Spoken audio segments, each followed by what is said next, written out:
Centre de formation Doctrine Christo ouvre ses formations à tous. Vous cherchez à découvrir la présence de Christ dans les Écritures? À raviver la foi qui sommeille en vous? Tout comme les disciples sur le chemin d'Emmaüs l'ont vécu. Tel que relaté dans Luc 24h32, ce centre de formation, CF, a pour but de découvrir Christ dans les Écritures. Il est la parole, connaître Dieu, c'est connaître la doctrine de Dieu. C'est l'objectif de cette école. Elle n'est pas destinée à une élite particulière, mais à toutes et à tous qui veulent grandir dans la foi en Christ. Pour chaque âme passionnée par Dieu et sa parole. Notre vision est simple, mais puissante, rassembler l'Église autour des Écritures et former des disciples. Rejoignez-nous pour explorer la profondeur de la doctrine divine lors de nos cours les mercredis de 21h à 22h. C'est ici que commence votre voyage vers une foi plus profonde et une compréhension plus claire de la parole. Nous sommes joignables au appel WhatsApp, plus 33 07 55 88 54 19, ou via notre site internet, www.doctricristo.com. Nos formations se font en ligne. Centre de formation Doctrine Christo, une école accessible à tous.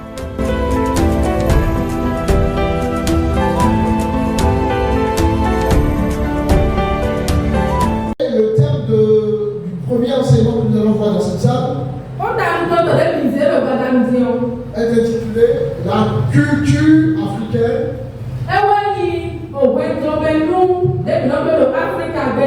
Les cultes traditionnels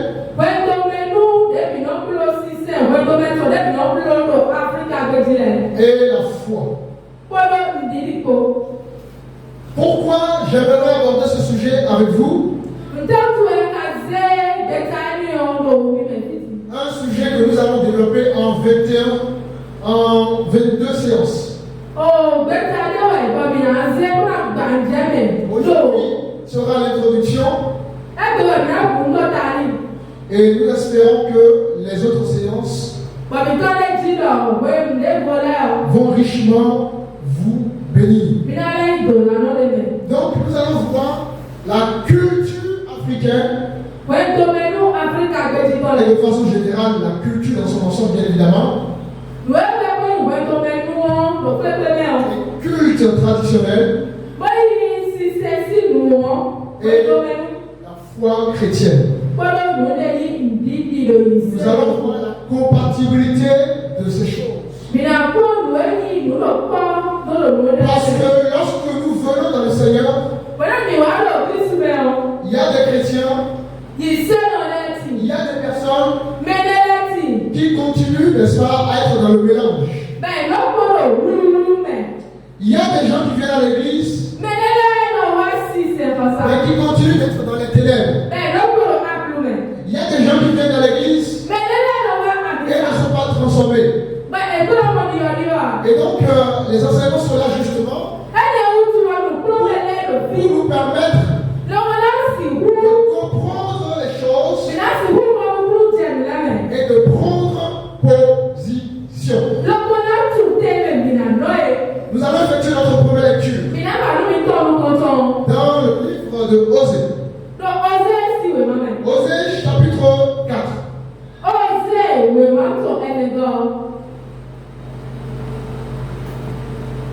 Le verset 6.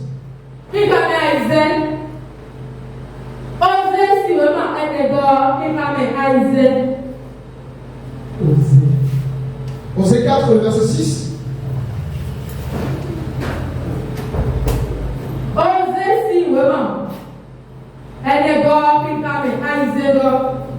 Bon, on va pas perdre le temps. Mon peuple est détruit par manque de connaissance. D'autres versions diront mon peuple périt par manque de connaissance. Les gens périssent par manque de connaissance. Il y a des gens qui sont encore dans les ténèbres par manque de connaissance. Il y a des gens encore qui sont dans les chaînes spirituelles par manque de connaissance. Il y a des gens qui sont encore en prison spirituellement par manque de connaissance. Il y a des gens qui sont influencés par le monde satanique par manque de connaissance. Par manque de connaissance.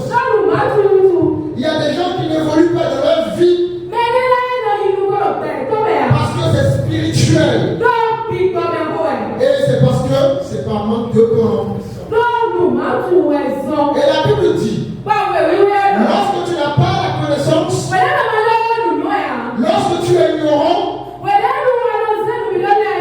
lorsque tu es ignorant à ton femme, la Bible dit que ta vie, elle est détruite. Elle est détruite. Alléluia. Voilà pourquoi il y a ce qu'on appelle des moments d'enseignement. Et ces moments d'enseignement ont pour but justement. Ces moments d'enseignement ont pour but, n'est-ce pas, de nous libérer. Et donc, quand on vient en Christ, lorsqu'on est en recherche de Dieu, et surtout nous qui sommes des Béninois, nous qui sommes des Africains, il est important que le premier enseignement soit axé sur la culture et les traditions. Parce que lorsque nous n'aurons pas des informations à ce sujet, notre foi va rencontrer des murs. Notre foi aura du mal à évoluer. Et alors que nous sommes libérés, alors que nous sommes affranchis à cause du manque de connaissance, nous allons continuer à vivre dans les ténèbres. Nous allons continuer à vivre dans les chaînes. Lisez-moi le livre de Jean, chapitre 8, le verset 32.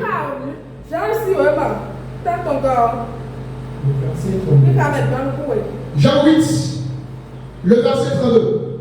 Vous connaîtrez la vérité et la vérité vous. Donc vous connaîtrez la vérité et elle va vous affranchir. La parole de Dieu est là pour vous affranchir. Parce que la parole de Dieu c'est une vérité. Dieu seul est vérité.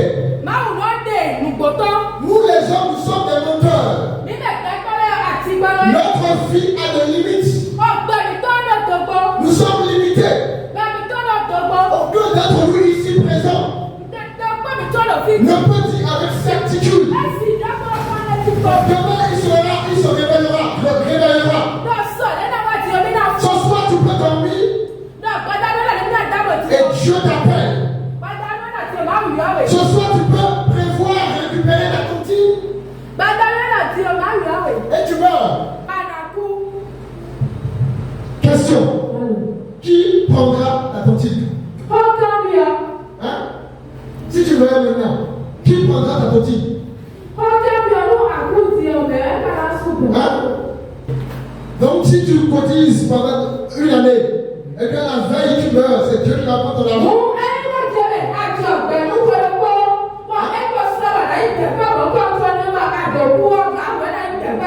Qui va prendre ça? Mais le wali dit bon, et si ton dit tout. Mais maintenant, ceux qui sont des personnes. Alléluia. Amen. Alléluia. Amen. Vous comprenez? Pourquoi nous nous battons dans la vie? Si Dieu n'est pas dedans. Pourquoi tu travailles? Si Dieu n'est pas dedans. Pourquoi tu construis des projets? Si Dieu n'est pas dedans. Parce que tout va périr. Tout partira en fumée. Alors c'est important Dieu. C'est important Dieu. Alléluia. Ça va? Je t'encourage à mettre Dieu dans ta vie. Marche avec Dieu dans tes projets. Marche avec Dieu dans tes business. Marche avec Dieu dans ta famille. Alléluia. Gloire à Dieu. Et maintenant, Osée chapitre 4, 6. Nous dit donc que le peuple de Dieu, les hommes et les femmes que Dieu a rachetés,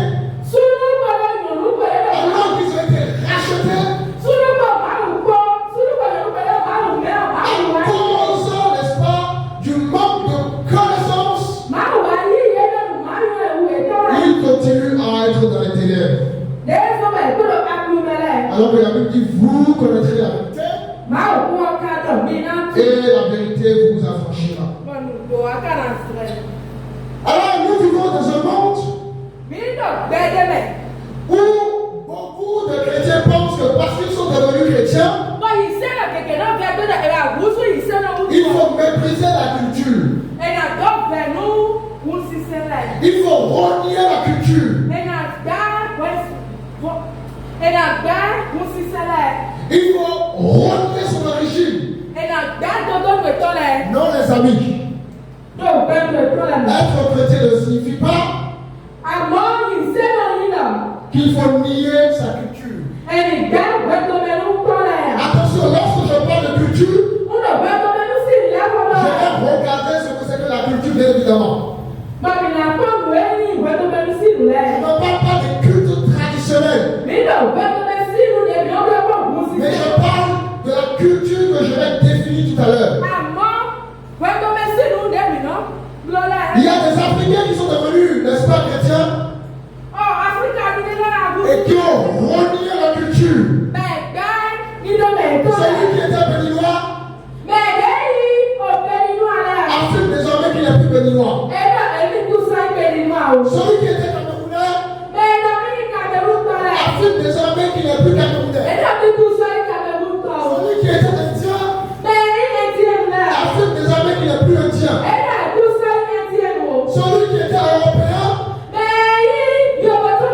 affirme désormais qu'il n'est plus européen. Non, mon frère, ma soeur, la foi ne relie pas la culture. Évidemment, je vais expliquer de quelle culture je parle. Donc, il y a un groupe de personnes,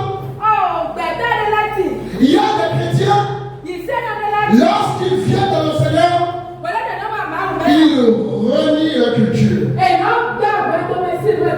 Et ça, nous allons comprendre ça tout à l'heure.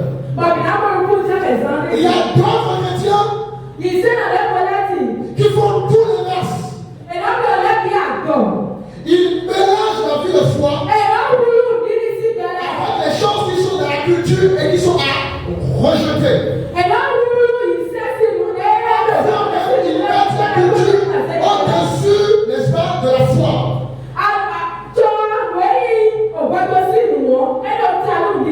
Parfois, ils mettent la culture au-dessus de la foi. Là aussi, c'est une mauvaise chose. Donc là, je vous présente deux groupes. Le premier groupe, les chrétiens qui vivent dans le Seigneur et qui renient, n'est-ce pas, leur culture. Le deuxième groupe de chrétiens, lorsqu'ils viennent dans le Seigneur, ils mélangent la culture. Et ce soir, je vais t'expliquer ce qu'il faut concrètement faire pour que tu comprennes que la culture n'est pas à rejeter. Alléluia. Alléluia. Maintenant, je vais définir ce que c'est que la culture dans le sens général.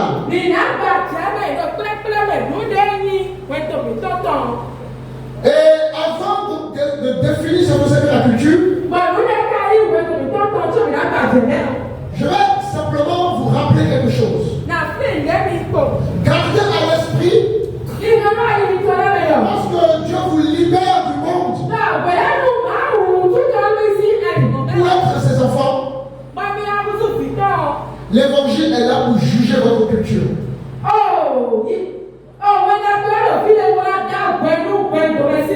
L'évangile est là pour purifier votre culture. Donc vous voyez que l'évangile ne rejette pas la culture, mais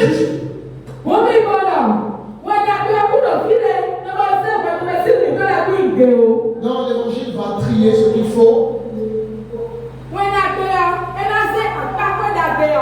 Parce qu'il y a des bonnes choses et des mauvaises choses. Culture. Nous sommes dans le livre de 1 Thessaloniciens chapitre 5. Quelqu'un peut lire le verset 21 rapidement? Est-ce que ça va? Vous comprenez? En Thessaloniciens chapitre 5, Mais examinez toutes choses, retenez ce qui est bon. C'est bon. Examinez toutes choses. Si tu veux sincèrement suivre le Christ, si tu es sincère dans ta vie de foi, je t'appelle à examiner ta culture. Parce que dans ta culture, il y a des bonnes choses comme des mauvaises choses. Et c'est les bonnes choses que Dieu t'appelle à consacrer dans ta vie de foi. Et ainsi, la culture n'est pas à nier. La culture n'est pas à rejeter. La culture est à être examinée à la lumière de la parole. Parce que tu as une identité. Alléluia. Donc la question n'est pas faut-il choisir sa culture ou Christ? Quand on vient dans le Seigneur, c'est dangereux de se poser cette question. On se pose pas cette question de savoir quel choix ferais-je. C'est pas la question qu'il faut poser. La question qu'il faut se poser, c'est qui règne dans ma vie. Est-ce que c'est ma culture qui va régner dans ma vie ou Christ qui va régner dans ma vie? Et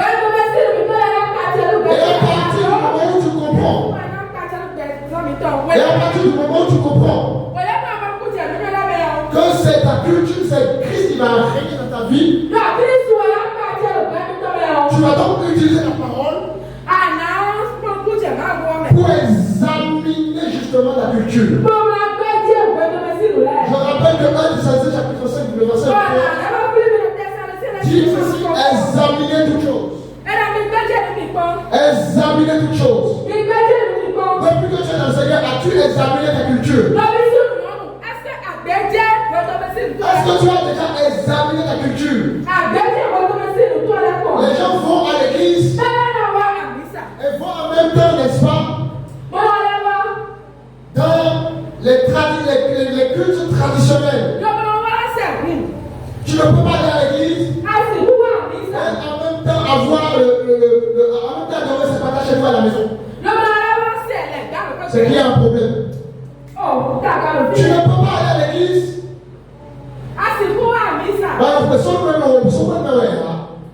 Alléluia.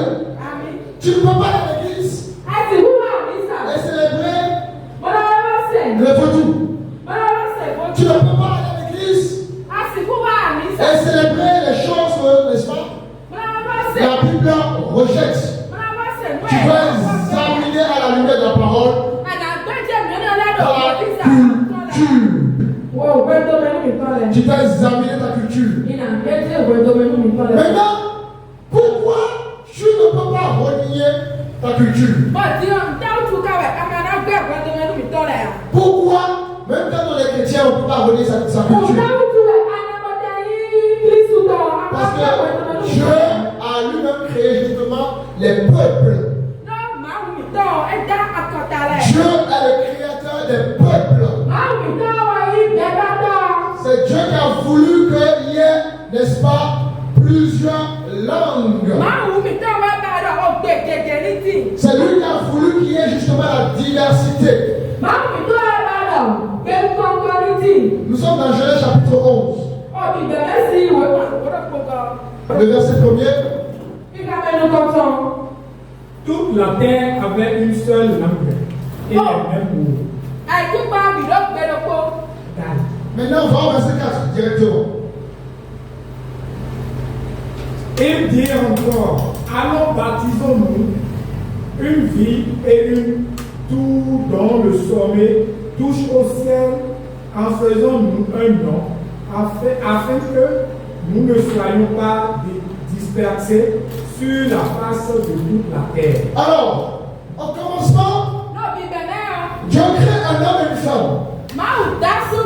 Et Dieu l'a dit, multipliez-vous, remplissez toute la terre. Dieu a créé l'humain pour que l'humain remplisse l'humanité. Et à partir de Genèse chapitre 11, les hommes vont décider de ne plus se multiplier. Je relis le verset 4. Il dit encore, allons, bâtissons-nous une ville et une tour dont le sommet touche le ciel.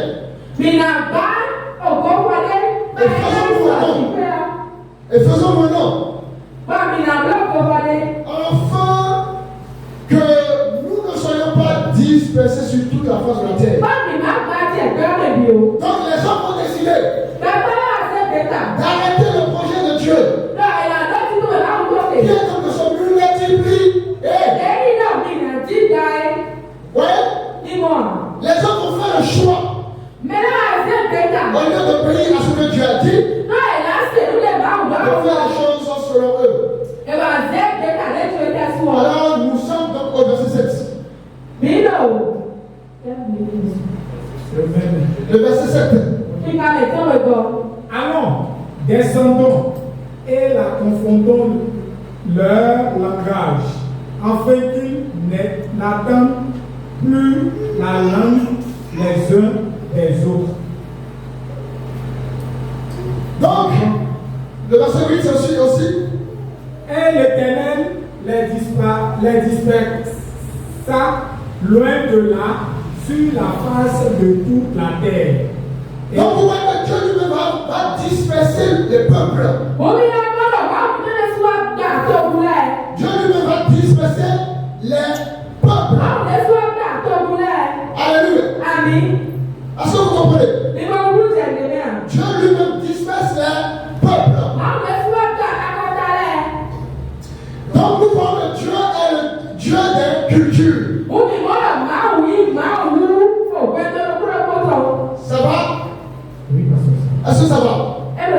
C'est Dieu qui a créé les peuples. Donc, les cultures ne sont pas un accident. C'est une volonté de Dieu qu'il y ait des peuples. Parce que chaque peuple a sa culture. Alléluia. Ça va? Nous sommes dans le livre de Actes chapitre 17. Acte 17, le verset 26. Acte 17, le verset 26. Acte 17, verset 26. Je lis dans la parole de Dieu. Il a fait que tous les hommes sortis d'un seul sang abattissent sur toute la surface de la terre, ayant déterminé la durée des temps et les bornes de leur feu. Amen. Merci frère. Donc vous voyez qu'il a fait que tous les hommes habitent sur toute la surface, n'est-ce pas, de la terre. Donc il a fait des peuples.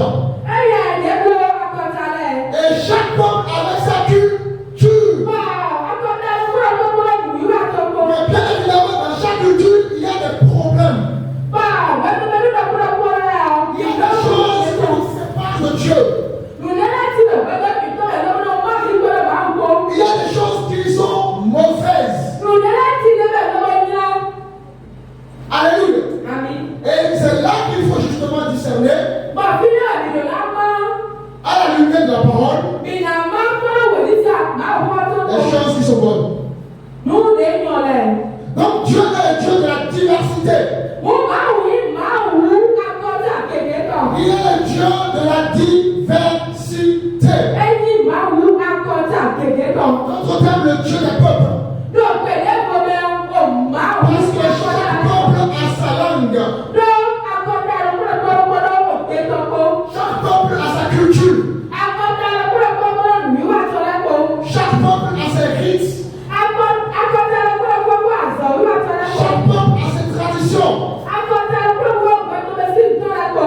Alléluia. Amen. Alléluia. Amen. Ça va? Alléluia. Gloire à Dieu. Nous allons prendre par exemple le cas des Africains.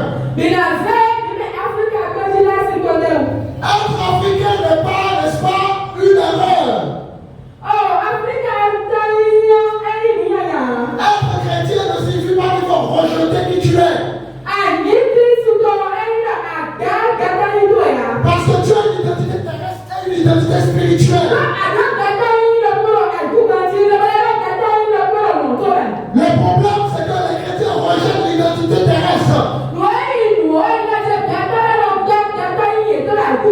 Et on trace uniquement l'identité spirituelle. Alors que non, Dieu ne t'encourage pas à renier ta culture.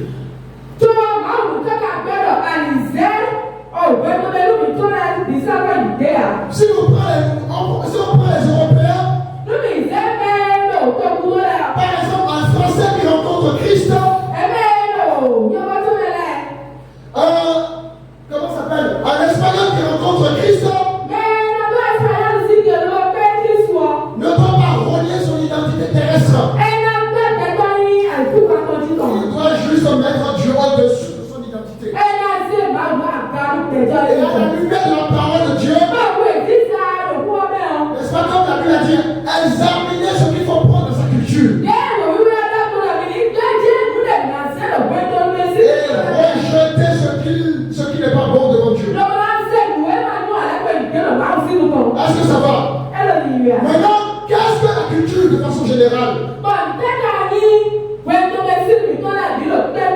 La culture, c'est un ensemble de manières de vivre, de penser et d'agir. Avant que Dieu ne te touche, tu avais une façon de penser. Tu avais une façon d'agir. Tu avais une façon de vivre. Lorsque tu fais dans le Seigneur, tu dois examiner si ta façon de vivre est-ce que ta façon de vivre correspond à la parole? Est-ce que ta façon de penser correspond à la parole? Est-ce que ta façon, n'est-ce pas, d'agir correspond à la parole de Dieu? C'est ça qui est important. Et en examinant ces choses, tu vas te rendre compte de ta culture.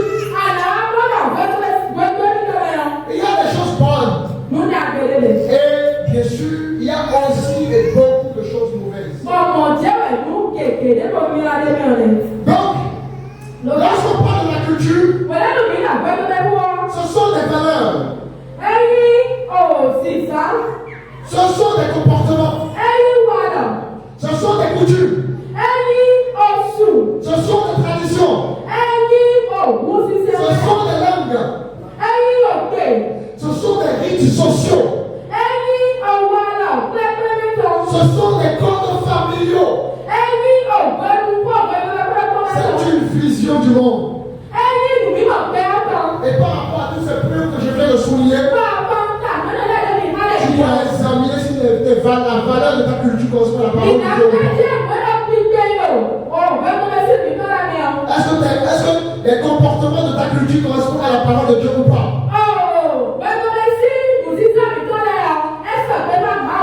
Est-ce que les coutumes de ta culture correspondent à la parole de Dieu ou pas?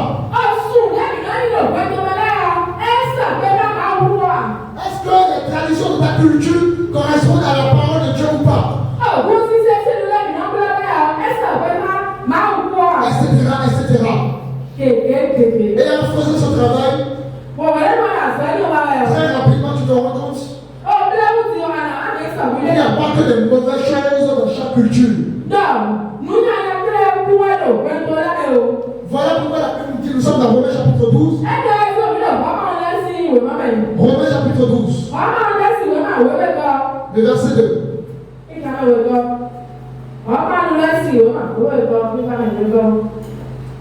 Ne vous conformez pas au siècle présent.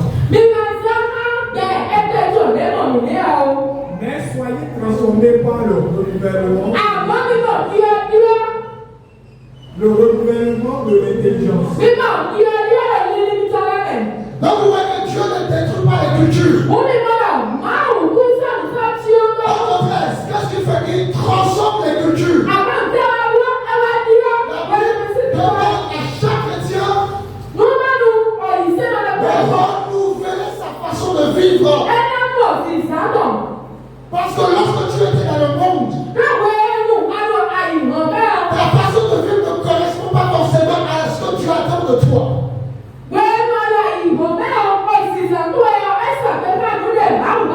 Voilà pourquoi il y a lieu de se renouveler. Voilà pourquoi tu as besoin de lire la parole de Dieu. Voilà pourquoi tu as besoin d'aller à l'église.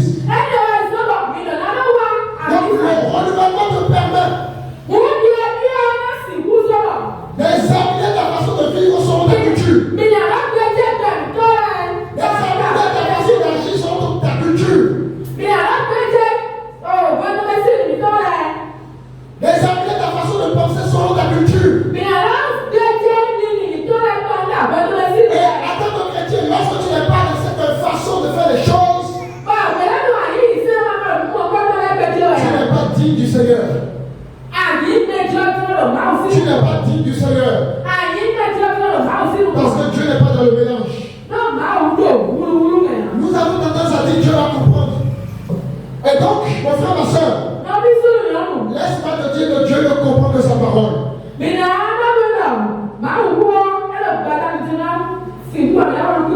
Par exemple, au Bénin, on a plusieurs cultures.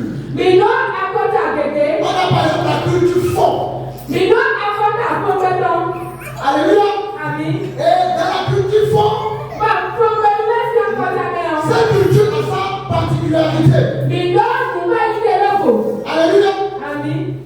Cette culture a des traditions. La culture fond, c'est le vaudou. Et il y a d'autres pratiques, bien évidemment. Ces pratiques correspondent à ce que Dieu attend de toi. Pas forcément. Parce que le vaudou, c'est pas une bonne chose. Nous aurons le temps d'expliquer. Il y a la culture Yoruba, par exemple. Et la culture Yoruba a également sa particularité. Et toutes les pratiques de la culture Yoruba ne correspondent pas forcément à la vision de Dieu.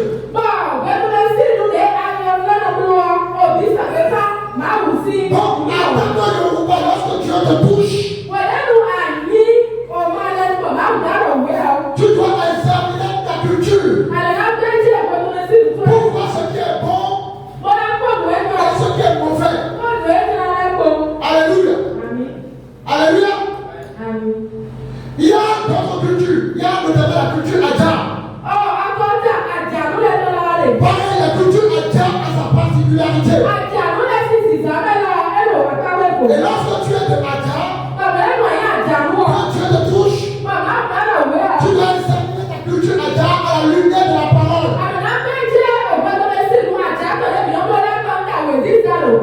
Il y a la culture Bariba. Et pareil, la culture Bariba a sa particularité. Et lorsque tu es du Bariba, tu dois examiner ta culture pour voir ce qui est bon et mauvais.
Alléluia. Est-ce que ça va? On parle toujours au Cameroun. Il y a la culture métifant, quelque chose comme ça. Pareil, lorsque tu as du métifant, pareil, tu dois examiner ta culture. Notamment, il y a des traditions très importantes dans cette culture-là.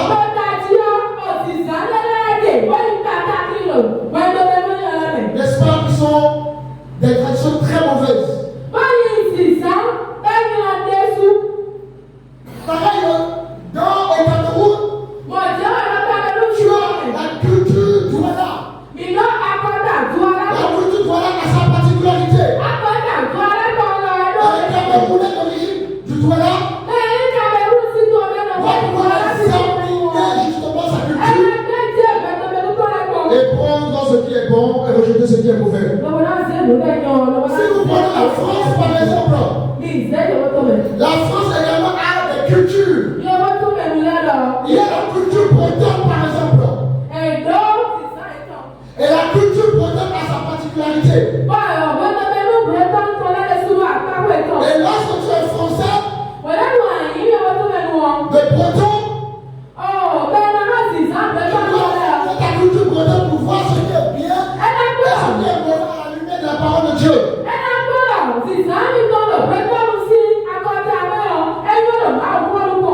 Toujours en France, il y a la culture alsacienne. Et lorsque tu es français, de cette culture-là, tu dois pouvoir examiner ta culture à la lumière de la parole de Dieu. Il y a la culture danse. Et lorsque tu es français de cette culture également, tu dois examiner ta culture. Lorsqu'on prend les Antillais, il y a la culture martiniquaise. Et lorsque tu es justement de la Martinique, tu dois examiner ta culture à la lumière de la parole de Dieu. Prendre ce qu'il faut prendre et rejeter ce qu'il faut rejeter. Par exemple, la culture martiniquaise a plusieurs héritages. La culture martiniquaise a l'héritage par exemple africain, a l'héritage européen et à l'héritage également américain. Alléluia. Donc si tu n'examines pas la culture martiniquaise, risque de ne pas être agréable à Dieu. Toujours aux Antilles, il y a la culture guadeloupéenne. Et dans cette culture-là, il faut examiner cette culture. Il y a des choses bonnes et des choses mauvaises. Alléluia. Il y a la culture haïtienne aussi. Et dans sa culture, un Haïtien doit examiner sa culture pour voir ce qui est bon et mauvais. Par exemple, dans cette culture haïtienne, il y a beaucoup de vaudou. Alors que le vaudou, c'est pas une bonne chose pour Dieu. Donc voilà que chaque culture doit être examinée à la lumière de la parole de Dieu. Alléluia. Alléluia. Ça va? Nous sommes dans le livre de Marc chapitre 7, verset 8.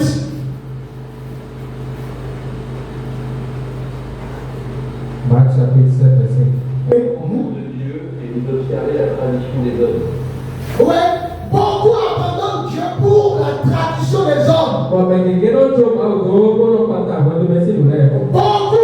Dieu mais continuent, n'est-ce pas, à être dans le mélange. Ce soir, Dieu te dit, si tu veux me suivre, tu dois examiner ta culture. Attention, Dieu ne te demande pas de rejeter ta culture, mais Dieu te demande de mettre, n'est-ce pas, sa parole au-dessus de ta culture. Et ensuite examiner justement cette culture afin de pouvoir prendre ce qui est bon et rejeter tout ce qui est mauvais. Alléluia. Nous allons prendre dans notre passage 1 Pierre chapitre 1. Le verset 18.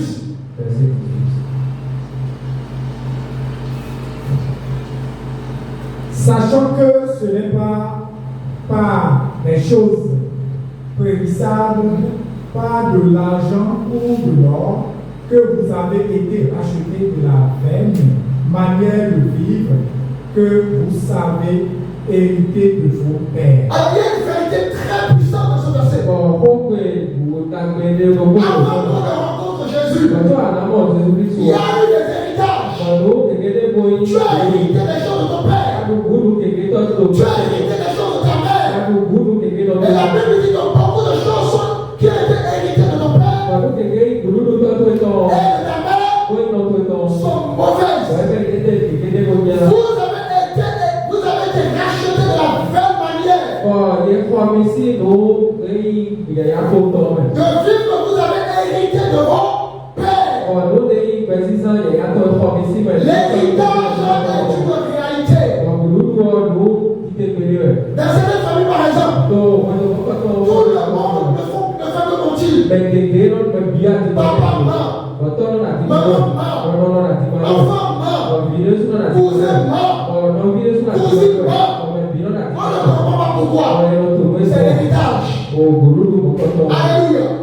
Dans certaines familles, jamais on réussit à avoir le BPC. Papa s'est arrêté au BPC. Il n'a même pas réussi à avoir le BPC. Maman n'a même pas réussi à avoir le BPC. Enfant n'a même pas réussi à avoir le BPC. Personne dans la famille n'a réussi à avoir le BPC. C'est un héritage. Dans certaines familles, on ne se marie jamais. Papa s'est pas marié. Maman s'est pas mariée. Enfant s'est pas marié. Personne ne s'est marié dans la famille. Dieu t'appelle à briser le mariage. Oui, mon frère, ma soeur, tu dois te marier pour briser ce cycle. Alléluia. Dans certaines familles, il y a des choses qui sont perpétuées. Voilà pourquoi je t'appelle à examiner ta culture pour choisir ce qui est bon et rejeter ce qui est mauvais. Or, nous avons vu au début qu'il y a des chrétiens malheureusement à cause de la maturité rejettent tout de leur culture. Non, Dieu n'a pas tout rejeté. C'est là parce que tu es béninois et que tu as rencontré le Christ que tu dois rejeter ta culture béninoise. Donc je demande simplement d'examiner ta culture béninoise afin de prendre les bonnes choses et de rejeter les mauvaises choses. Alléluia. Alléluia. Gloire à Dieu. Est-ce que vous comprenez? Je peux continuer? Dieu vous fait du bien? Vous voyez l'importance de l'église? Si vous n'avez pas fait ce déplacement, est-ce que vous allez avoir ce déplacement?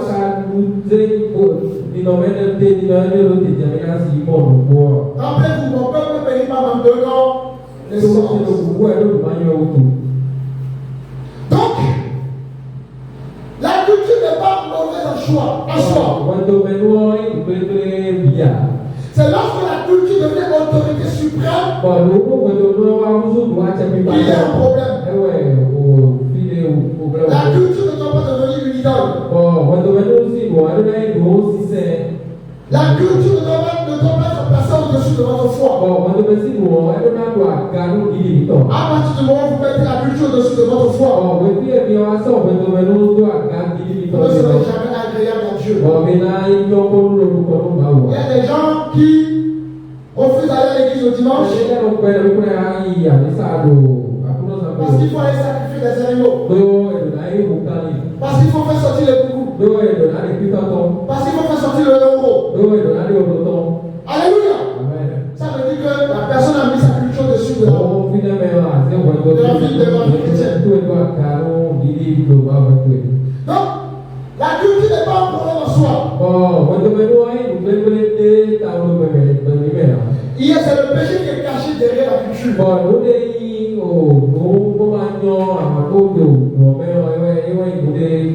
Voilà pourquoi Dieu nous demande d'examiner toutes choses.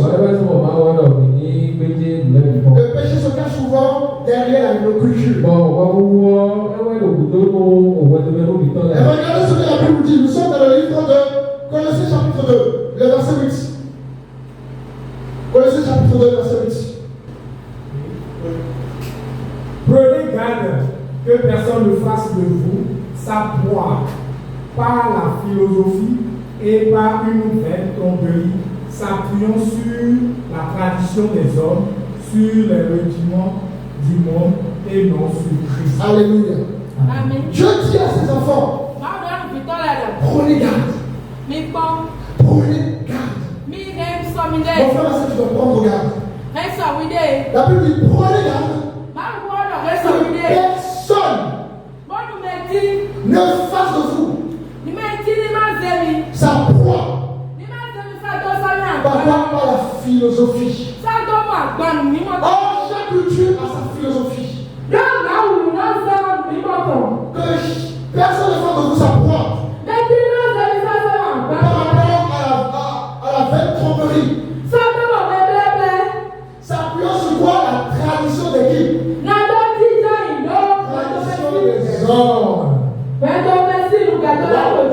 Donc Dieu nous demande justement d'être éveillé. Tu ne peux pas venir plus aujourd'hui. Juste après. Ça va? Tu ne peux pas venir aujourd'hui et continuer à être dans le mélange.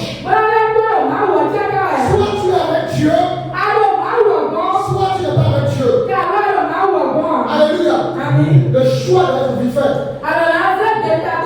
Moi j'ai choisi de suivre Dieu. Et je prie pour que tu puisses choisir pleinement Dieu. À 100%.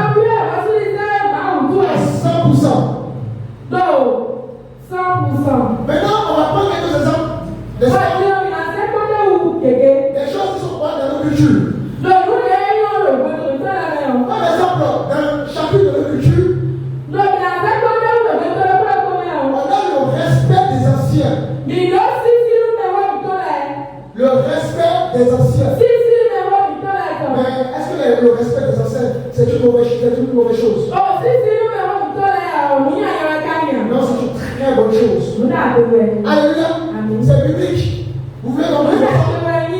Vous voulez qu'on puisse voir ça bibliquement par là? Alors, nous sommes dans Exode chapitre 20, le verset 12. Exode 20, le verset 12. Nous finissons bientôt. Honore ton Père et ta mère, afin que tes jours se prolongent dans le pays que l'Éternel ton Dieu te donne. Donc, vous voyez que Dieu nous demande d'honorer notre Père et notre mère. Et lorsque dans ta culture, il y a le respect des parents, il y a le respect des aînés, il y a le respect des anciens. Ça, c'est à garder. Ce n'est pas à rejeter. Donc, ta culture a quelque chose de bon, qui est dans le respect des parents. Que Dieu te demande de conserver. Alléluia. Ça va? Gloire à Dieu. Toujours dans nos cultures, il y a la solidarité et l'entraide. La solidarité et l'entraide communautaire. Ça aussi, on peut garder ça. C'est une bonne chose, la solidarité. C'est une bonne chose, l'entraide. Et en particulier, l'Afrique a ce truc-là, la solidarité.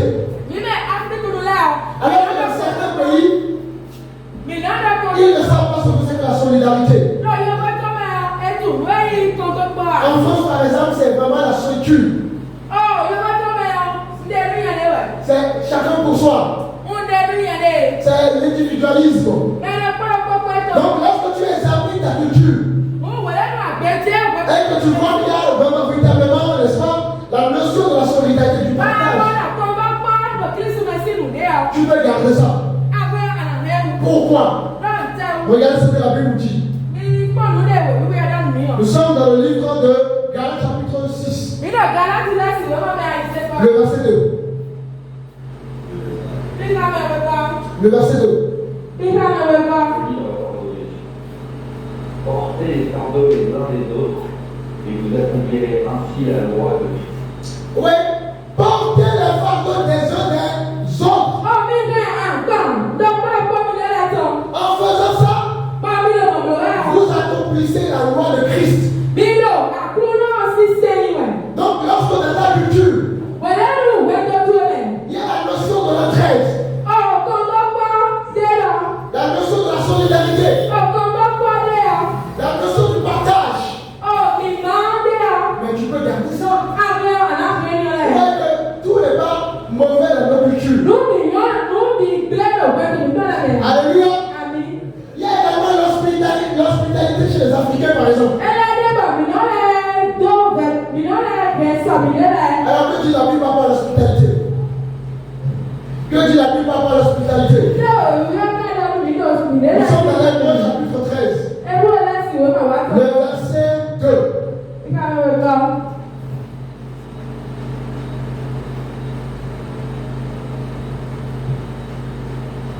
Hébreux 13, verset 2.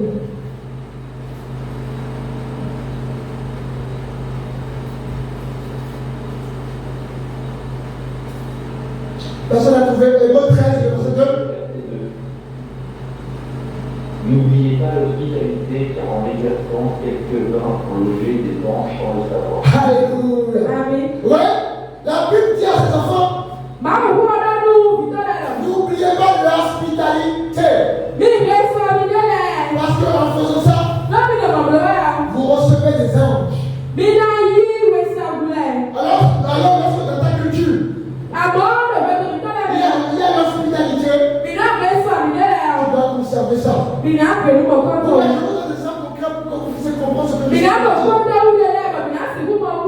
Alléluia. Des exemples, je peux en prendre vraiment beaucoup d'exemples. Mais on est là, on aura le temps de développer.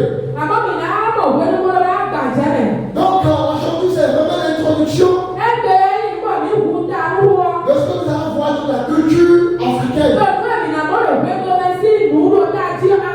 Et nous allons prendre véritablement les traditions principales de chaque culture. Parce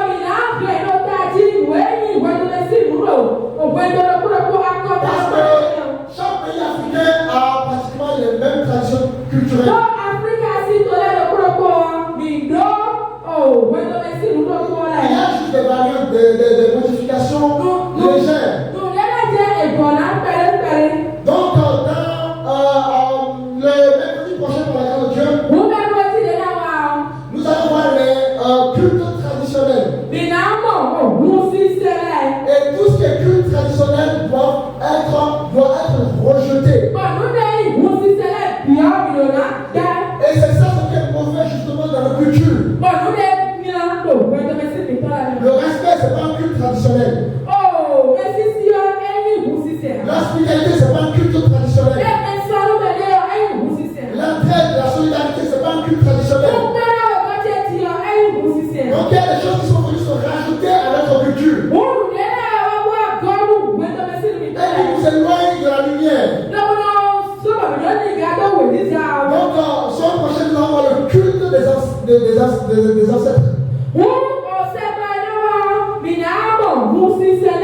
cultes ancestraux. Les cultes ancestraux sont une bonne chose. Ensuite, l'autre semaine, la troisième semaine, nous allons voir le culte de la divination, de la divination et de la consultation des oracles. Dans la troisième semaine, dans la quatrième semaine, nous allons voir le culte des fétiches et des objets sacrés. Dans la cinquième semaine, le culte de la sorcellerie. Et des pouvoirs occultes. Dans la 6e semaine, nous allons voir le culte des esprits. De la nature. Notamment les esprits des eaux. Les esprits des forêts. Les esprits des montagnes. Les esprits des terres. Dans la 7e semaine, nous allons voir le culte des totems.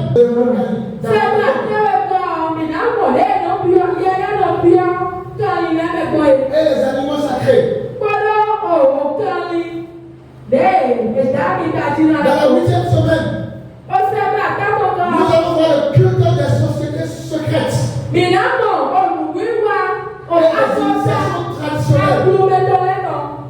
Et les initiations traditionnelles. Dans la 9e semaine, nous allons voir le culte des esprits de la mort. Et obéir ici. C'est nouveau. Quand les gens meurent, c'est là que nous voulons célébrer les esprits de la mort. C'est là qu'on dépense des millions. Alléluia. Donc, dans cette semaine-là, nous allons voir le culte de l'esprit de la mort. Le culte des deuils. Et les rites funéraires. Et vous allez voir tous les dangers qui se gardent derrière. Par l'Église catholique. C'est une mort dans le mensonge. En manipulant les Africains. Et lorsqu'une personne meurt, nous irons avec son corps à l'église. Quand on paye des mètres à sa place, le prêtre va prier pour le corps. Alors que le corps, l'esprit n'est plus là. La personne de corps n'a plus de lien avec nous. Il y a des gens qui ont consulté quelqu'un qui est mort. Et parfois, n'est-ce pas, ils vont entendre une voix. Ce sont des démons. Mon peuple, pays va m'abandonner. C'est terrible ici au Bénin. Le pays est mort. Donc nous verrons le danger caché derrière ces choses-là. Beaucoup d'églises ont fait ça en commerce. Notamment l'église catholique romaine. Alléluia. Dans la 10e semaine, nous allons voir le culte des malédictions. Des paroles rituelles. Et le culte de bénédiction traditionnelle sacralisée. C'est quoi un culte? Viens, quelqu'un vient devant. Quand on va aller voir, viens, quand on va aller voir un chef traditionnel, je veux une bénédiction. Ça, ce sont des cultes. Alléluia. Amen. En ce moment, on reçoit la bénédiction d'un chef traditionnel. C'est des malédictions. Quelle bénédiction un Congolais peut te donner? Quelle bénédiction, n'est-ce pas, un féticheur peut te donner? Quelle bénédiction un sorcier peut te donner? Un sorcier ne peut te donner aucune bénédiction. Alléluia. Gloire à Dieu. Est-ce que ça va? Gloire à Dieu.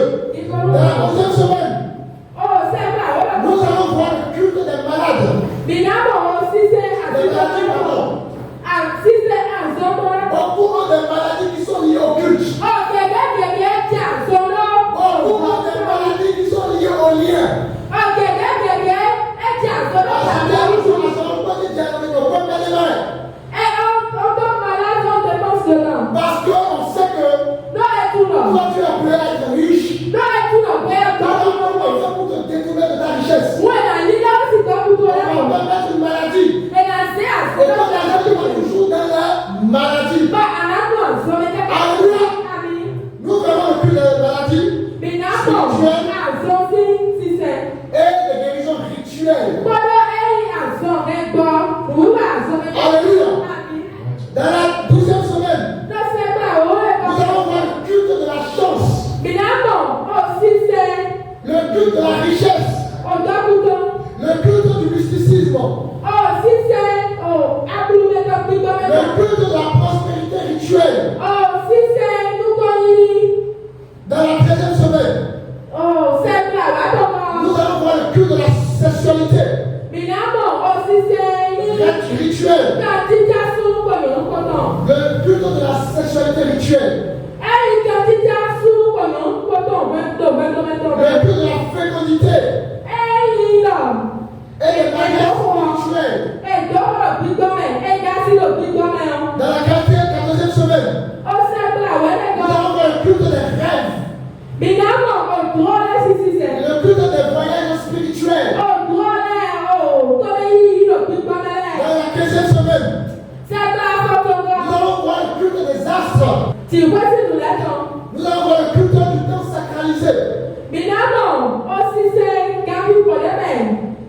Le culte des calendriers rituels. Notamment les horoscopes. Il y a encore des critiques qui sont dans ces choses. Alléluia. Dans la 16e semaine, nous allons voir le culte des sacrifices. Le culte des sacrifices du sang humain. Le culte des offrandes rituelles. Dans la 17e semaine, nous allons voir le culte des objets personnels. Le culte des cheveux et des ongles. Le culte des vêtements. Le culte des vêtements. Le culte des emprunts spirituels. Les emprunts spirituels, c'est lorsque tu vas quelque part. Et on prend ton emprunt avec les autres. Et on est capable de faire des choses sur ça. Ou on va prendre tes cheveux. Et faire quelque chose avec tes cheveux. Il y a des couples qui sont ensemble. Parce que l'homme a fait du gris-gris. Pourquoi la femme tombe enceinte? Pourquoi la femme tombe amoureuse? Tout ça, ce sont des cultes des empreintes spirituelles. Alléluia. Ça va? Dans la 18e semaine, nous allons voir le culte des pactes. Le culte des pactes. Le culte des alliances familiales. Le culte des héritages spirituels. Dans la 19e semaine, nous allons voir le culte de la peur sacrée. Le culte des tabous. Le culte des héritages. Des interdits traditionnels. Dans la 20e semaine, nous allons voir le culte de l'autorité. Les chefs spirituels. Dans la 21e semaine, nous allons voir le culte du syncrétisme. Plus des bougies. Alléluia. Le culte de la double appartenance. Voilà ce que nous allons voir pendant 22 semaines. Parce qu'il y a cette tradition dans chaque culture. Et à la lumière de la parole, c'est que nous allons voir les dangers autour de ces choses. Afin que nous soyons capables d'examiner nos cultures, d'en choisir ce qu'ils font et d'en rejeter ce qu'il ne faut pas.